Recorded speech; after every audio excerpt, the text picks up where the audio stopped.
खैरियत से होंगे, अपने कारोबार दिन का अख्ताम जो बड़े अच्छे तरीके से कर चुके होंगे। और आज मार्केट के अंदर जो एक रिकवरी देखने को मिली, इसको भी आप लोगों ने एंजॉय किया होगा, क्योंकि ओवरऑल एक वोलेटाइल सेशन जो है वो आज विटनेस किया गया कराची स्टॉक एक्सचेंज के अंदर, जिसको हम पाकिस्तान स्टॉक एक्सचेंज कहते हैं, क्योंकि KSE 100 इंडेक्स ने एक टाइम पे 506 पॉइंट्स की रिकवरी जो है उसको विटनेस किया, और उसके बाद आहिस्ता आहिस्ता डाउनवर्ड डायरेक्शन में मूवमेंट होना शुरू हुई। ओवरऑल जिस तरह से हम कल डिस्कस कर रहे थे कि मार्केट जो है 46,945 से जब तक नीचे क्लोज नहीं करती है तो मार्केट बीरिश नहीं हो सकती, तो आज सेम सिनेरियो में देखने को मिला कि इंडेक्स ने एक शार्प रिकवरी दी, लेकिन उसके बाद 47,500 जो कि उसका इनिशियल रेजिस्टेंट रीजन था उसको जाके टच किया। अगर हम उस रीजन की बात करें कि वो रीजन किस तरह से क्रिएट हुआ, किस तरह से वो रीजन बना, तो आपके सामने स्क्रीन के ऊपर जो है वो नज़र आ रहा होगा कि जो ऑलरेडी प्रीवियस मार्केट के पास जो उसकी डिसेंडिंग वेज थी, उस डिसेंडिंग वेज की जो सपोर्टिव लाइन है उसको मार्केट ने आज रिटेस्ट करने की कोशिश की, और उसके बाद जो है साथ ही साथ एक हॉरिजॉन्टल रेजिस्टेंट रीजन को भी मार्केट ने रिटेस्ट किया, और देन मार्केट जो है वो Aahista Aahista slowly gradually downward आना शुरू हुई। ओवरऑल जो कि कल के दिन के अंदर एक परसेप्शन थी कि हेड एंड शोल्डर फॉर्मेशन जो है वो ब्रेक हुई है, तो इंडेक्स जो है वो मे बी एक जो है बीरिश अच्छी खासी लंबी रैली दे, तो वो शायद दोस्तों को आज नहीं मिली, जिसकी वजह से कुछ लोगों को डिसअपॉइंटमेंट भी हुई होगी। लेकिन बीयर्स के लिए भी अभी जो है वो परेशान होने की ज़रूरत नहीं है, क्योंकि बीयर्स को भी मार्केट जो है वो exactly as it is opportunity provide करेगी। उसकी लॉजिक ये है कि इंडेक्स ने अपना जो हेड एंड शोल्डर फॉर्मेशन की जो नेकलाइन ब्रेक की हुई थी अर्ली चार्ट के ऊपर, वो अभी स्टिल इंटैक्ट है। और दूसरी चीज़ ये है कि आज अगर वापस जब रिकवरी हुई है तो उसके अंदर भी मार्केट अपने रेजिस्टेंट रीजन 47,500 को ब्रेक नहीं कर सकी है। इसी लाइन की जो इसकी प्रीवियस छोटी मीडियम साइज़ वेज थी, उसकी लाइन को अगर हम थोड़ा सा एडजस्ट करें तो वो हमें एक क्लियर पिक्चर नज़र आ रही है आने वाले दिनों के लिए कि कल के दिन के अंदर भी अगर इंडेक्स रिकवरी करता है तो कल के दिन में भी 47,700 पे जाके इंडेक्स को एक मेजर रेजिस्टेंस फेस करनी पड़ सकती है। 47,500 इनिशियल अगेन रेजिस्टेंट रीजन होगा।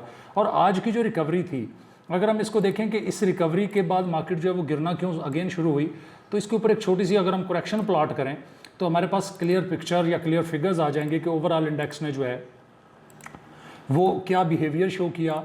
गिरते हुए रिकवरी शुरू की, रिकवरी को फिर मेंटेन नहीं कर सकी, और डे एंड तक जो है वो 100 पॉइंट्स का जो है वो 135 पॉइंट्स का जस्ट इजाफा देखने को मिला।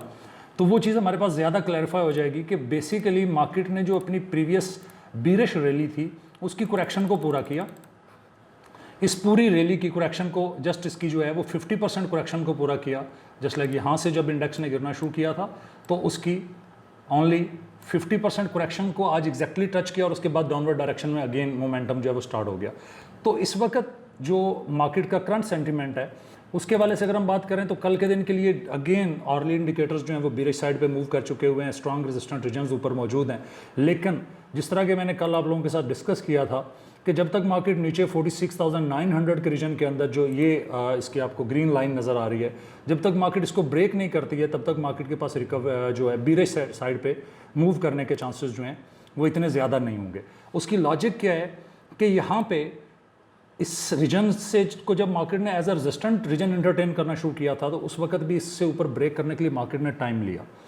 जो लोग इसको प्रीवियस टॉप जो थे, जो दो हैमर्स लगे उनके टॉप को एज अ रेजिस्टेंट या support as a support entertain कर रहे थे या समझ रहे थे, कंसिडर कर रहे थे, उनको थोड़ी सी शायद डिसअपॉइंटमेंट हुई हो, क्योंकि उन्होंने क्लोजिंग बेसिस को इग्नोर कर दिया। और इस वक्त जो आज के दिन की कैंडल बनी है बेसिकली ये एक हैमर फॉर्मेशन है, और हैमर फॉर्मेशन के बाद एक्सपेक्टेशंस कल के दिन के लिए ये हैं कि अगर इंडेक्स रिकवरी करता है तो कल के दिन में मॉर्निंग शूटिंग स्टार जो है वो नज़र आ सकता है। लेकिन मॉर्निंग शूटिंग स्टार के लिए इंडेक्स का कल 47,250 से ऊपर क्लोज होना ज़रूरी है। उसकी लॉजिक ये है कि जब इस फर्स्ट कैंडल के हाफ से इंडेक्स ऊपर क्लोज करेगा तो तब इंडेक्स मॉर्निंग शूटिंग स्टार बनाएगा, लेकिन मॉर्निंग शूटिंग स्टार की वेरी नेक्स्ट डे जो है वो कंफर्मेशन ज़रूरी होगी।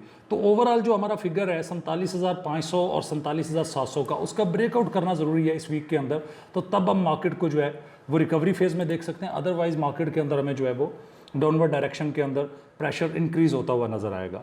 और रही बात कि अगर डाउनवर्ड डायरेक्शन के अंदर मार्केट 46,945 या 900 को ब्रेक करती है तो नेक्स्ट टारगेट्स क्या होंगे? नेक्स्ट टारगेट्स बहुत क्लियर हैं मार्केट के पास कि अगर 46,945 ब्रेक करता है मार्केट जो है, या 46,900 ब्रेक हो जाता है, तो नेक्स्ट टारगेट 46,450 या 500 होएगा। उसके बाद 46,000 जो है मार्केट के पास सपोर्टिव रीजन बनेगा। कल भी मैंने इस चीज़ को एक्सप्लेन किया था कि 46,000 जो है वो इंपॉर्टेंट इसलिए भी है कि 46,000 के रीजन के अंदर जो अभी आपके सामने करेक्शन प्लॉट किया, इसकी 50% करेक्शन वहाँ पे होती है। एक्चुअली तो ये जो करेक्शन है 46,290 के रीजन के अंदर कंप्लीट होती है, 50% जो है इस प्रीवियस बुलिश रैली की। लेकिन जिस वक्त आप इसको कंसिडर कर रहे होंगे एज अ सपोर्ट या रेजिस्टेंस इस करेक्शन को, तो आप उस करेक्शन से पहले या उस करेक्शन के बाद में जो मजबूत सपोर्टिव रीजन होगा उसको कंसिडर करेंगे instead of exact correction level. तो इसलिए ये चीज़ जो है ये इंपॉर्टेंट हो जाएगी। एक चीज़ और जो मुझे इस वक्त अभी अभी नज़र आई है कि अगर वहाँ पे हम एक ट्रेंड लाइन फॉल करवाते हैं तो आइदर उसका ब्रेकआउट हुआ है डेली चार्ट के ऊपर या नहीं हुआ, तो उसको भी हम देख लेते हैं जी। अगर हम इस ट्रेंड लाइन एक लगाते हैं, descending wedge type daily chart के ऊपर बनाने की कोशिश करते हैं, तो उसके अंदर कल के दिन में वही जो आर्ली चार्ट के ऊपर हमें नज़र आ रही है फॉर्मेशन, डेली चार्ट के ऊपर भी इंडेक्स उसके से नीचे क्लोज कर चुका था, बट आज रिकवर करके ऊपर क्लोज किया है। अब अगर इस डिसेंडिंग वेज को आप एंटरटेन होता हुआ देखना चाहते हैं या एंटरटेन इसको आप कंसिडर करना चाहते हैं कि एंटरटेन होगा, तो उसके लिए ज़रूरी ये है कि मार्केट इस अपने प्रीवियस सपोर्टिव रीजन से नीचे ब्रेक डाउन करे, ब्रेकआउट दे। और अगर हम इसको थोड़ा सा वीकली चार्ट की तरफ लेके चले जाते हैं तो वीकली मोमेंटम इंडिकेटर्स तो बीरिश हैं ही ऑलरेडी, साथ ही साथ वीकली चार्ट के ऊपर दो स्ट्रांग हैमर्स जो हैं वो एग्जिस्ट कर रहे हैं पीक के ऊपर जो टॉप लगा था इंडेक्स का। मैं ये अगर लाइंस को रिमूव कर दूं वक्ती तौर पे ताकि आप लोगों को क्लियरली जो है उसका नज़र आ जाए, उन दोनों हैमर्स ने अपनी अनसर्टेनिटी क्रिएट की थी, तो इंडेक्स के पास करेक्शन लेने के लिए एक अच्छा रोम क्रिएट हो गया था कि यहाँ से करेक्शन बनती है। काफ़ी सारे दोस्त अब जो हैं वो सोच रहे होते हैं कि अगर करेक्शन आनी है तो कब आएगी, करेक्शन किस वक्त आएगी। तो ये कहना भी गलत नहीं होगा कि जो रिजेक्शंस जितनी इंडेक्स ने फेस किए हैं वहाँ से करेक्शन ले रहा है। ओवरऑल अगर बुलिश साइड पे कंसिडर किया जाए कि बुलिश साइड पे मोमेंटम कब तक बरकरार रहेगा, बुल्स को कब तक जो है वो होपफुल रहना चाहिए, पर उम्मीद रहना चाहिए, तो मेरी पर्सनल परसेप्शन ये है कि बुल्स को उस वक्त तक जो है वो पर उम्मीद रहना चाहिए या अपनी पोजीशंस को स्ट्रिक्ट जो ट्रेलिंग स्टॉप लॉस है उसके साथ कंटिन्यू करना चाहिए जब तक इंडेक्स अपने इस हैमर का हाई ब्रेक नहीं करता है, दैट इज़ 45,945 या 950। इस रीजन को जब इंडेक्स ब्रेक कर देगा तो करेक्शंस भी पूरी 61.8 के पास पहुंचा हुआ होगा। ऑलरेडी मोमेंटम जो है वीकली के अंदर तो बीरिश हो चुका है क्योंकि आरएसआई भी डाउनवर्ड डायरेक्शन में मूव कर रहा है, स्टॉकिस्टिक भी है, एमएसीडी ने भी स्ट्रेंथ अपनी लूज़ करना शुरू कर दी है। तो ये तीनों चारों चीज़ें मिलके इस चीज़ की तरफ जो है वो अक्कासी करती हैं कि मार्केट को बीरिश प्रेशर फेस करना पड़ सकता है। कल के दिन के लिए अगर जस्ट इस करेक्शन को आर्ली चार्ट के ऊपर इस करेक्शन को देखा जाए कि इंडेक्स करेक्शन फुलफिल करके नीचे आ रहा है, तो इससे तो एक क्लियर पिक्चर होती है कि इंडेक्स कल अच्छा खासा मारेगा। लेकिन मैं इस हक में नहीं हूँ कि जिस वक्त तक इंडेक्स अपना प्रीवियस लो अमेंड नहीं करता, जब तक इंडेक्स जो है वो 46,900 को ब्रेक नहीं करता, उस वक्त तक कोई बहुत जो है वो खुले दिल के साथ सेलिंग की जाए। उसकी लॉजिक ये है कि अगर इंडेक्स ऊपर 50% करेक्शन पूरी करके आ रहा है, तो अगर हम डाउनवर्ड डायरेक्शन से उसकी करेक्शंस को देखते हैं कि ये जो रैली उसने आज के दिन के अंदर पकड़ी है, उस रैली की भी जस्ट वो 61.8% करेक्शन को उसने पेनिट्रेट किया लेकिन ब्रेकआउट नहीं कर सकी, उससे नीचे क्लोजिंग नहीं हुई है। तो ओवरऑल 74.6% करेक्शन आज की रैली की भी बाकी है। हम उसको ऐड भी कर देते हैं चार्ट के ऊपर ताकि आप लोगों को क्लियरली नज़र आ जाए। तो 74.6% करेक्शन को एग्जैक्टली टच किया है। तो इस सिनेरियो को हम कहते हैं कि मार्केट करेक्शन की करेक्शन ले रही है कि जो ये करेक्शन इसने फुलफिल की है 50% अपनी, उसकी यहाँ पे 74.6% करेक्शन ले रही है। लेकिन as per my opinion, as per my study या जो मुझे तुक्का आता है उसके अकॉर्डिंगली कल के दिन भी आपको काशियस रहना चाहिए। अभी कोई खुल के शॉर्ट सेल पोजीशंस या बाय लॉन्ग पोजीशंस इनिशिएट नहीं करनी चाहिए। अगर लॉन्ग पोजीशन इनिशिएट करनी है तो 46,900 जो है वो सपोर्टिव रीजन, उसका स्टॉप लॉस पोस्ट होएगा। स्टॉप लॉस पोस्ट करके उसका आप ट्रेड इनिशिएट कर सकते हैं। जो बहुत जो है पेसिमिस्टिक, मतलब जो कनूतियत पसंद ट्रेडर्स हैं, जो बहुत सिक्योर रह के खेलना चाहते हैं लेकिन वो रिस्क लेने के भी आदी हैं, तो उनके लिए फिर ये होगा कि वो आज का ये जो इस हैमर का लो है इसके बॉटम के साथ आ जाएं। लेकिन जो फॉर्मेशन बनी है इससे ये ज़ाहिर होता है कि इनिशियली कल एक प्रेशर मार्केट में देखने को मिलेगा और इस हैंड एंड शोल्डर की फॉर्मेशन का जब ब्रेकआउट कर जाएगा नीचे, इससे क्लोजिंग एक बार और हो जाएगी, देन आपके पास एक क्लियर पिक्चर आ जाएगी कि अब मार्केट जो है वो बेरिश डायरेक्शन में मूव कर रही है। सो हमें इसको अब डाउनवर्ड डायरेक्शन के अंदर देखना चाहिए। हमारे पास कल कुछ क्वेश्चन है दोस्तों के, जिनमें से पहला क्वेश्चन जो है वो TRG, और अगर आप लोग भी हमसे क्वेश्चन करना चाहते हैं तो इसी वीडियो के कमेंट सेक्शन में जाके आप व्हाट्सएप कर सकते हैं, हमें क्वेश्चन पोस्ट कर सकते हैं, या फिर आप व्हाट्सएप नंबर हमारा जो है वो शो हो रहा होता है स्क्रीन के ऊपर, तो उसको देख के आप जो है उस नंबर पे व्हाट्सएप कर सकते हैं। तो हम कोशिश करेंगे कि नेक्स्ट वीडियो के अंदर आप लोगों के सवाल जो है उनको भी शामिल किया जाए।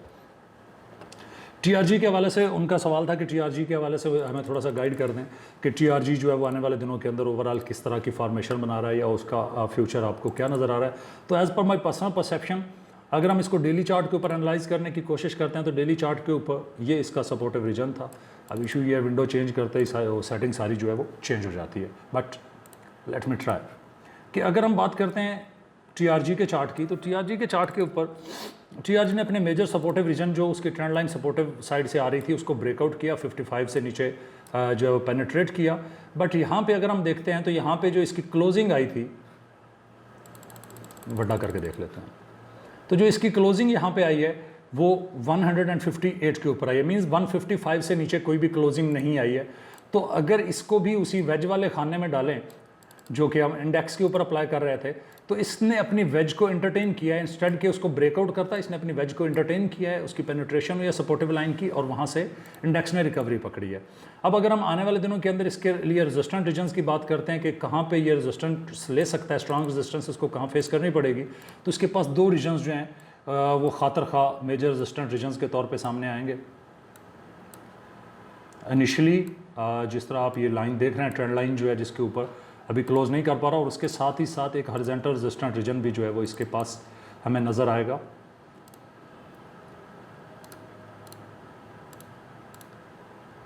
इसकी सेटिंग को भी अगर हम इस तरह से अब इसको डिफ़ॉल्ट कर देते हैं ताकि ये हमें जलीलो ख्वार ना करे। तो ओवरऑल देखने को टीआरजी के पास जो इनिशियली दो स्ट्रॉन्ग रेजिस्टेंट रीजन्स अगर हम बात करते हैं, तो पहला रीजन तो इसका निकलता है ये ट्रेंड लाइन जो है, जो कि फॉल कर रही है इस वक्त 178 के रीजन के अंदर। लेकिन उससे पहले इनिशियली इसके पास जो प्रीवियसली सपोर्टिव रीजन था वो अब रेजिस्टेंट रीजन बनेगा 172 के पास। और मीनवाइल जो है इसने अपनी जो ये ट्रेंड लाइन ब्रेक की हुई है वहाँ पे जाके उसका ब्रेकआउट भी फुलफिल हो जाएगा कि इसने अपनी डिसेंडिंग वेज को वापस बुलिश डायरेक्शन में पूरा किया है। ये चीज़ आपके सामने आपके चार्ट्स पे, आई होप सो, क्योंकि हम लाइव क्वेश्चंस लेने के आदी होते हैं तो हम आहिस्ता आहिस्ता इंप्रूव करने की चीज़ों को कोशिश कर रहे हैं। जब ये इस डिसेंडिंग वेज का अपवर्ड डायरेक्शन में ब्रेकआउट हुआ, जो कि लॉजिकली लोग इसको फोर्सी भी करते हैं कि अगर डिसेंडिंग वेज है तो उसका ब्रेकआउट जो है वो अपवर्ड डायरेक्शन में होगा, 75 to 80% टाइम चांसेस भी यही होते हैं। अब इसका ब्रेकआउट किया है तो इसको इनिशियली ये 172 का रीजन जो है ये एज अ रेजिस्टेंट रीजन टकरेगा, वो इसको वापस पुश करने की कोशिश करेगा। उसका ब्रेकआउट होने पे 178 तक जो है वो जा सकता है। लेकिन ओवरऑल अगर मैं कहूँ तो ये रेंज बाउंड सिचुएशन में है जब तक ये 173 से ऊपर क्लोजिंग नहीं करता, क्योंकि प्रीवियसली इसने 173 को टच किया, उसको पेनिट्रेट भी किया, लेकिन एक भी क्लोजिंग 183 से जो है वो ऊपर नहीं दे सका। तो जब तक ये उससे ऊपर ब्रेक नहीं करता उस वक्त तक ये रेंज बाउंड सिचुएशन के अंदर रहेगा, और इस पूरी रैली की करेक्शन जो है वो किसी भी वक्त फुलफिल करके तो प्रेशर फेस कर सकता है। ठीक है, इसकी 61.8% पूरी कर चुका है, तो 172 जो है वो रेजिस्टेंट रीजन, तगड़ा रेजिस्टेंट रीजन है, तो इसलिए कल इसको आप केयरफुली ट्रेड कीजिएगा। अगर इसी को हम आर्ली चार्ट के अंदर कन्वर्ट करते हैं तो आर्ली चार्ट में जो शक्ल बनाता हुआ इसकी नज़र आता है उसको भी देख लेते हैं। आर्ली चार्ट के ऊपर 61.8% करेक्शन पूरी करने के बाद भाई साहब जो है वो डाउनवर्ड डायरेक्शन में मूव करना शुरू हैं, और मोमेंटम इंडिकेटर्स जो है उन्होंने अपनी स्ट्रेंथ लूज़ करना शुरू कर दी है।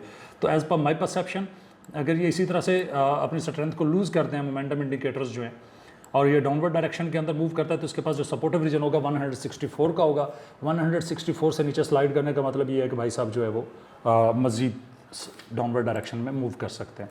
उसके बाद अगर हम बात करते हैं शेल पाकिस्तान की, शेल पाकिस्तान का हमारे पास क्वेश्चन था, तो शेल को हम देख लेते हैं कि ओवरऑल शेल हमें किस किस तरह की गंदी गंदी या साफ साफ शक्लें बनाता नज़र आ रहा है। आर्ली चार्ट के ऊपर अगर हम देखें तो आर्ली चार्ट के ऊपर एक फ्लैग फॉर्मेशन टाइप हमें बनती हुई नज़र आ रही है। इसको आप चैनल में डाल लें या इसको आप जो है वो वेज के अंदर डाल लें, तो आपको ये एक फ्लैग फॉर्मेशन टाइप बनाता हुआ नज़र आ रहा है, और जो कि इसके लिए एक अच्छा सेंटीमेंट हो सकता है। उसकी लॉजिक ये है, इसको यहाँ से पकड़ा कान से और ऐसे रख दिया, मेरी लाइनें समझ ना आए नो प्रॉब्लम, अपनी लगा लीजिएगा। ओके, तो ये अगर इस लाइन का ब्रेकआउट करके सक्सेसफुली क्लोज ऊपर कर जाए तो 175 से ऊपर अगर ये क्लोजिंग करने में सक्सेसफुल होता है, जो कि इसके पास प्रीवियसली सपोर्टिव रीजन भी था 176 का रीजन जो है वो इसके पास सपोर्टिव रीजन भी था।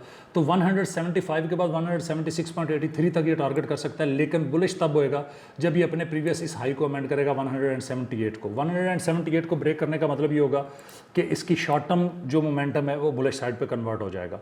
अगर इसी को डेली चार्ट के ऊपर लेके चले आते हैं तो डेली चार्ट के ऊपर हमें एक और चीज़ भी देखने को मिलती है कि ये अपनी करेक्शन को फुलफिल करके जो इसने प्रीवियस अपनी बुलिश रैली पकड़ी थी उस रैली की करेक्शन को भी ये 50% या 61.8% करेक्शन को चले इसको 50 पे ही फॉल करवाना है तो फिर इसको यहाँ ले जाते हैं।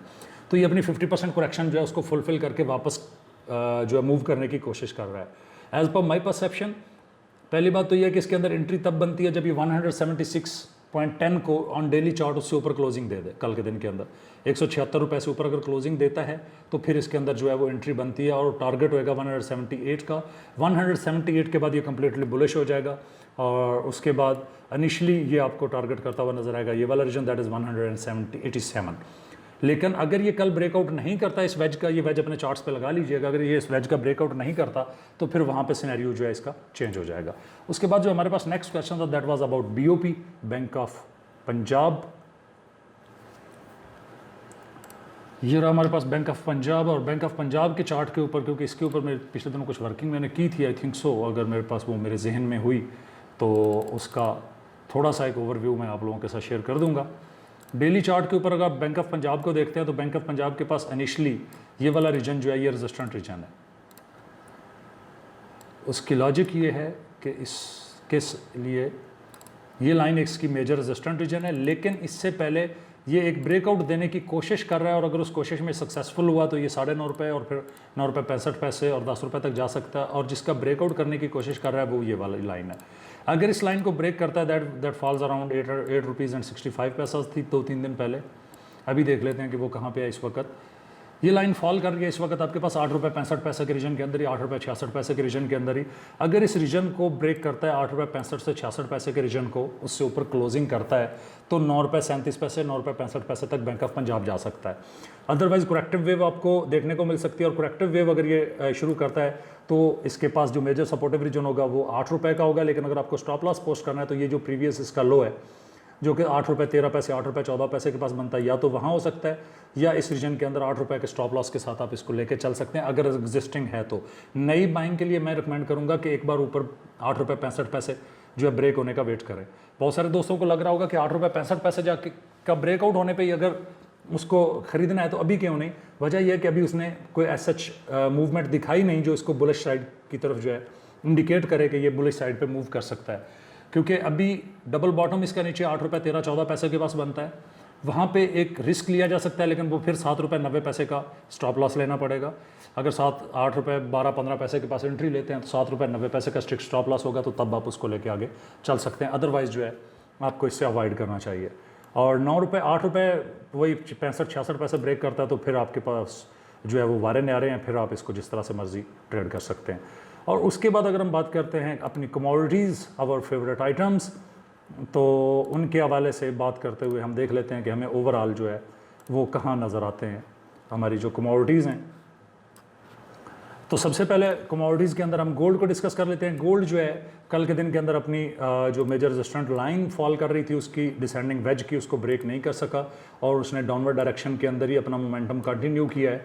और अगर हम आज के दिन के हवाले से बात करते हैं तो इस वक्त तक भी गोल्ड जो है वो इनिशियली अभी इसी घंटे के अंदर अपनी मेजर सपोर्टिव ट्रेंड लाइन को ब्रेक करके उससे नीचे क्लोजिंग करने में सक्सेसफुल हो रहा है। अगर इस घंटे में भी ये हो गया तो, क्योंकि अभी इस घंटे के अंदर आधा घंटा बाकी है और आधे घंटे के अंदर ही अगर ये 1767 से नीचे क्लोज करता है तो फिर आपको ये 1761 इनिशियली पहला टारगेट होएगा इसका। और उसकी लॉजिक होगी कि क्योंकि इस भाई साहब ने ये डाउनवर्ड डायरेक्शन के अंदर अपना ब्रेकआउट दिया होगा इस डिसेंडिंग वेज का, वॉल्यूम्स मैसिव पड़ते हुए आपको नज़र आएंगे इसके अंदर। और इसके बाद अगर 1761 को ब्रेक करता है देन 1757 1751 जो है उसको ये टारगेट करता हुआ नज़र आएगा। तो मेरा पर्सनल ओपिनियन ये है कि गोल्ड के अंदर अगर आप ट्रेड इनिशिएट करना चाहते हैं तो सेलिंग ऑन स्ट्रेंथ को जो है वो वक्त intraday for intraday trading selling on strength जो है उसको तरजीह दें। और वो भी इस सूरत में जब ये 1767 से नीचे आर्ली क्लोजिंग दे दे तो 1767 से नीचे आर्ली क्लोजिंग का मतलब होगा कि ये अभी और मज़ीद स्लाइड करने के जो है वो कैपेसिटी रखता है और अभी ये मज़ीद स्लाइड करना चाहता है। तो वो आपके लिए बेनिफिशियल हो सकती है। और मेजर सपोर्टिव रीजन इसका फॉल कर रहा है बेसिकली 1740, 1730, 1731 के रीजन के अंदर। इनिशियली अगर ये स्लाइड करने में सक्सेसफुल हुआ, जो इसका प्रीवियस लो है 1761 का, तो उसको आपने मद्देनज़र नहीं रखना, बल्कि आपने इसका जो फोकस करना है 1757 को करना है। 1757 को अगर ये उससे नीचे स्लाइड करता है या 1755 से नीचे क्लोज करता है, तो फिर ये 1743, 47 इस रीजन की तरफ निकल जाएगा। But overall daily closing below 1751 call will call for 1722। तो बाइंग करने के लिए एक अच्छी अपॉर्चुनिटी मिल सकती है, फॉल्स पेनिट्रेशन दे सकता है 1730 की, 1722, 1718 पोस्ट करके तो रिकवरी शो कर सकता है। लेकिन अभी क्योंकि सेलिंग ऑन स्ट्रेंथ रिकमेंडेड है, शो भी कर रहा है, तो इसलिए उसी को थोड़ा फोकस करें तो ज़्यादा बेहतर रहेगा। आफ्टर दैट हमारे पास ऑप्शन आ जाती है डॉ जोन्स की। डॉ जोन्स जो है वो स्टिल कल जो हमने उसके ऊपर अपना बीयरिश चैनल ड्रा किया था, उसको उसने ब्रेक नहीं किया। रेजिस्टेंट लाइन तो ऊपर थी, जो हॉरिजॉन्टल रेजिस्टेंस थी, लेकिन चैनल को ब्रेक नहीं किया और आज रिकवरी करने की कोशिश कर रहा है। तो आज के दिन के अंदर 34,617 आज का major resistant, initial resistant region है। और अगर उसको ब्रेक करता है तो नेक्स्ट जो इसका टारगेट होगा वो 34,850, 856 होगा। ओवरऑल बुलिशनेस जो इसके अंदर देखने को मिलेगी वो 34,850 के बाद आएगी। लेकिन डेली इंडिकेटर्स जो हैं वो थोड़ा मोमेंटम लूज़ करते नज़र आ रहे हैं, क्योंकि स्टॉकिस्टिक जो है ये सबसे पहले इंडिकेशन क्रिएट करता होता है डाउनवर्ड या बुलिश डायरेक्शन में। तो अभी राइट नाउ जो हमें नज़र आ रही है चीज़, वो तो यही नज़र आ रही है कि भाई साहब जो है वो बीरिश साइड पे रेडी हो रहे हैं। लेकिन अगर आपको इंट्राडे ट्रेडिंग करनी है तो 34,267 के नीचे आर्ली क्लोजिंग का वेट करें।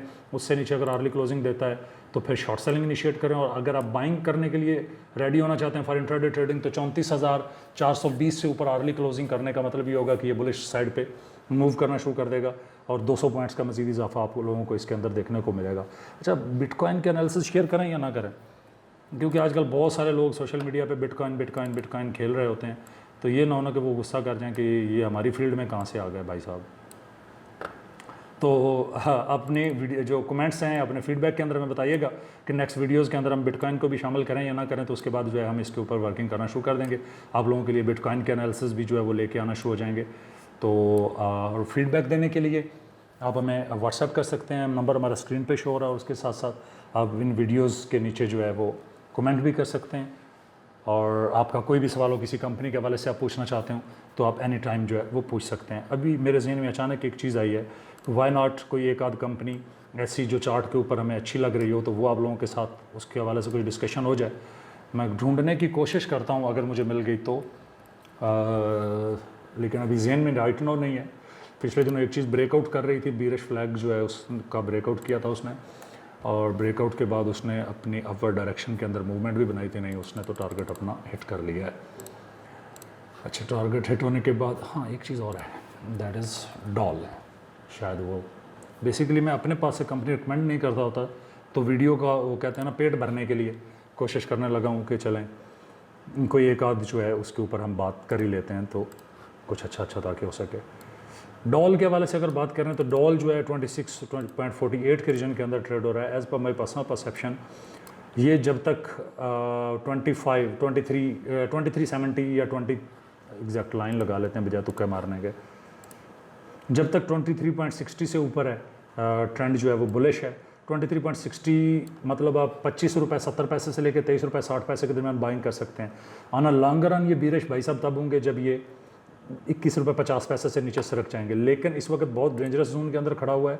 उसकी वजह यह है कि अपनी प्रीवियस जो इसकी बीरिश रैली थी उसकी करेक्शन कंप्लीट करके 50% डाउनवर्ड डायरेक्शन में मूव करने की कोशिश कर रहा है। साथ ही साथ एक अपनी आई थिंक सो अगर इस लाइन को यहाँ से लगाऊँ तो इसके पास जो रेजिस्टेंट रीजन है वो अगेन 31 रुपये 50 पैसे पे तगड़ा खड़ा हुआ है।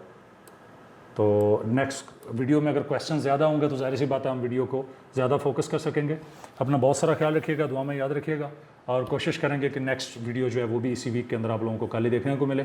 तो अपने क्वेश्चंस जो है वो आप हमें व्हाट्सएप भी कर सकते हैं या जो है वीडियो के नीचे कमेंट कर सकते हैं। वीडियो में नेक्स्ट वीडियो जो है आई थिंक सो थर्सडे को हम लाइव एक सेशन भी करेंगे जिसके अंदर आप लोगों के लाइव सवालात लेंगे।